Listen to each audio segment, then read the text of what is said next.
Hi friends, please subscribe to Amravati Media and press the bell icon for more latest updates.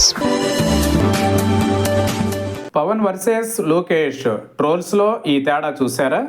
Social media అందుబాటులోకి వచ్చాక trollings ఎక్కువైపోతున్నాయి. ఎవరి మీదైనా తమకు నచ్చిన తీరులో ట్రోల్స్ చేసి పారేయడం అలవాటుగా మారిపోయింది.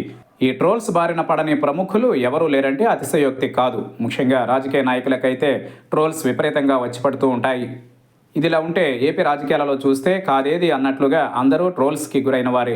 ఇక నారా లోకేష్ మీద 2014 నుంచి 2019 మధ్యలో పడిన ట్రోల్స్ ఒక లెవెల్లో అని చెప్పాలి. నిజానికి లోకేష్ వాటిని బాగానే తట్టుకున్నారు. ఆయన మాట్లాడితే చాలు వెంటనే ట్రోల్స్ వచ్చేసేవి.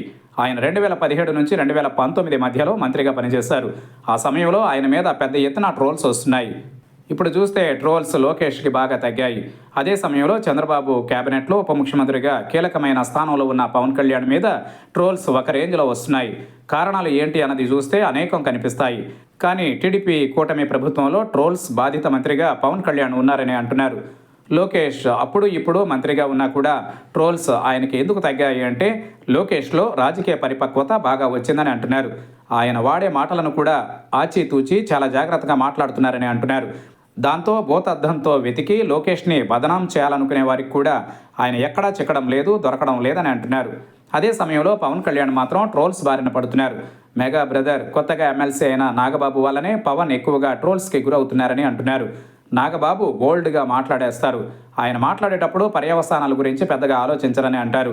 అందుకే ఆయన జన సైనికుల హుషారు కోసమో లేక సభకు వచ్చే వారిని మెప్పించాలనో మాట్లాడేస్తూ ఉంటారు.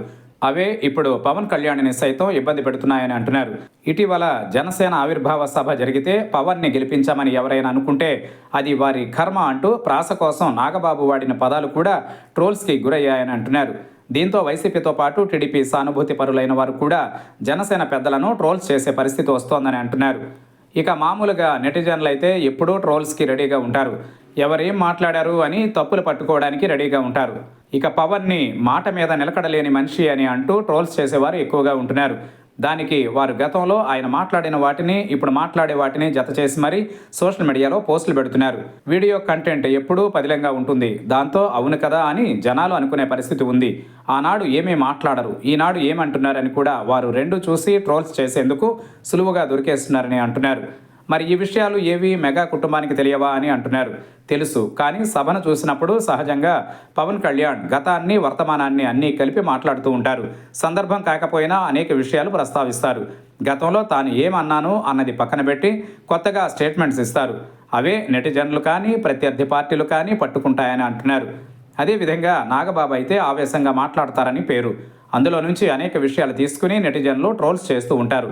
ట్రోల్స్ నుంచి తప్పించుకోవాలంటే ఒక్కటే మార్గం, తక్కువ మాట్లాడడం, జాగ్రత్తగా మాట్లాడడం అని అంటున్నారు.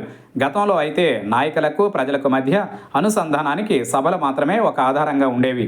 ఇప్పుడు అలా కాదు, ఎన్నో వేదికలు ఉన్నాయి. అందువల్ల బహిరంగ సభలలో గంటల కొద్దీ మాట్లాడుతూ అప్రస్తుత విషయాలు ప్రస్తావిస్తూ ట్రోల్స్కి గురయ్యే బదులు నిర్దిష్ట అంశాల మీద క్లుప్తంగా మాట్లాడితేనే ఎవరైనా ట్రోల్స్ బారి నుంచి తప్పించుకోగలరని అంటున్నారు.